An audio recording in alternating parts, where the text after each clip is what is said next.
Today's meditation, we are reading from Deuteronomy chapter 22, verses 1 to 12. You shall not see your brother's ox or his sheep going astray and ignore them. You shall take them back to your brother. And if he does not live near you and you do not know who he is, you shall bring it home to your house and it shall stay with you until your brother seeks it. Then you shall restore it to him. And you shall do the same with his donkey, or with his garment, or with any lost thing of your brother's, which he loses and you find. You may not ignore it. You shall not see your brother's donkey or his ox fallen down by the way and ignore them. You shall help him to lift them up again. A woman shall not wear a man's garment, nor shall a man put on a woman's cloak. For whoever does these things is an abomination to the Lord your God. If you come across a bird's nest in any tree or on the ground with young ones or eggs, and the mother sitting on the young or on the eggs, you shall not take the mother with the young. You shall let the mother go, but the young you may take for yourself, that it may go well with you and that you may live long. When you build a new house, you shall make a parapet for your roof, that you may not bring the guilt of blood upon your house, if anyone should fall from it. You shall not sow your vineyard with two kinds of seed, lest the whole yield be forfeited. The crop that you have sown and the yield of the vineyard. You shall not plow with an ox and a donkey together. You shall not wear cloth of wool and linen mixed together. You shall make yourself tassels on the four corners of the garment with which you cover yourself. We see in these verses God's mind to exercise kindness to man and animal and respect God's creation order. When we violate these laws, there are consequences. He often reminds to keep this law that it may go well with you and that you may live long in the land which you are entering into. It is interesting to note God's concern for seemingly small things. We often hear people say that they have not harmed anyone. Here is an example of how someone can harm others by looking the other way. If he sees his brother's donkey going astray, he must take it back to his brother. If his brother is away, he is to keep it with him till he comes. This is extra work in our eyes.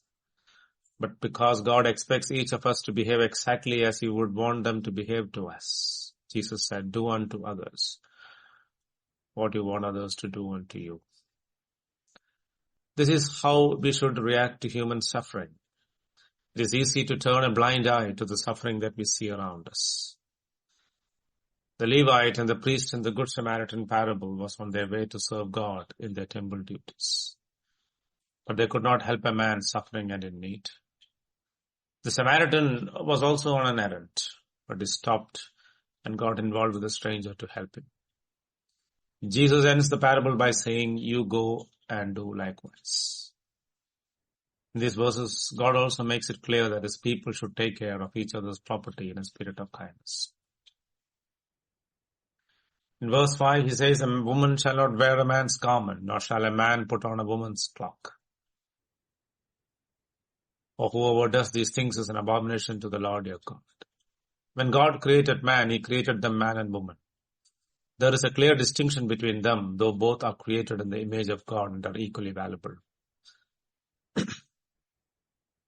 When people try to blur that distinction, they deny the rights of God to create this distinction and thus rebel against him. Paul says such a state of affairs have come because they did not give the honor due to God and worship the creation rather than the Creator.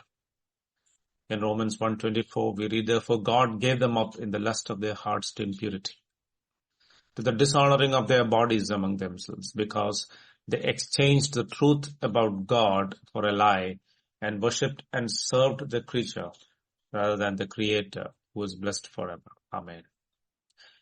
In a world where homosexuality and transgenderism are considered as normal, We need to recognize the root of these issues is a denial of God as creator and the idolizing of created things in place of the one who made them.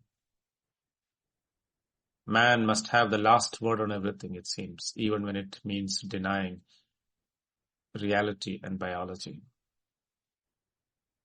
In verses 6 and 7, God shows his delight in fruitfulness in his command to let the mother bird go even when people collect the eggs. The mother is to be set free to lay more eggs in place of those it has lost. Fruitfulness is at God's heart. When God created the sea creatures and birds on the fifth day, he blessed them, saying, "Be fruitful and multiply and fill the waters in the seas and let birds multiply on the earth." The Lord told us, "In this my Father is glorified, that you bear much fruit." A barren life is an anomaly and points to estrangement from God, who is the author of all life and who produces fruitfulness in all that he has created. Verse 8 we read, "When you build a new house, you shall make a parapet for your roof, that you may not bring the guilt of blood upon your house if anyone should fall from it." It is important to make things safe for ourselves and for those around us. To cause someone to stumble in their faith is a great sin. The Lord said those who cause one of the least of his disciples to stumble would be better off drowning himself in the depths of the sea rather than facing the judgment of God. A parapet provides safety for a roof. We need to provide guards for our words and motives and deeds so that we do not harm others by unbelieving and bitter words. In Psalm 73 verse 15, "If I had said I will speak thus, I would have betrayed the generation of your children."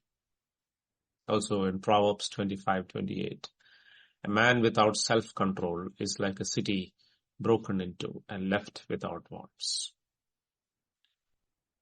God forbids the mixing of different kinds of seeds or plowing with animals with different strength and stature, or producing cloth with a mixture of material. God values purity of essence, and everything he has made and given life can produce itself after its kind. But man, out of his greed and selfishness, wants to tamper and experiment with that process to generate more yield or efficiency. Yet God's basic laws stand firm.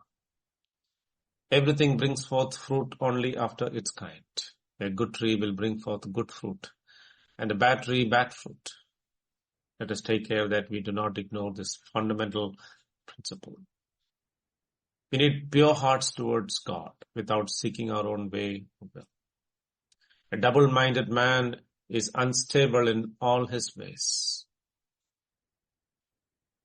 Many of the ills that we see in our lives today stem from this reckless attitude. We also see in the New Testament that do not be unequally yoked with unbelievers. Let us respect God's wisdom in his creation. Let us take care of that our words and deeds and attitudes reflect his priorities rather than human wisdom. Let us train our hearts in purity and godliness that we may live fruitful and joyful lives before him. God bless.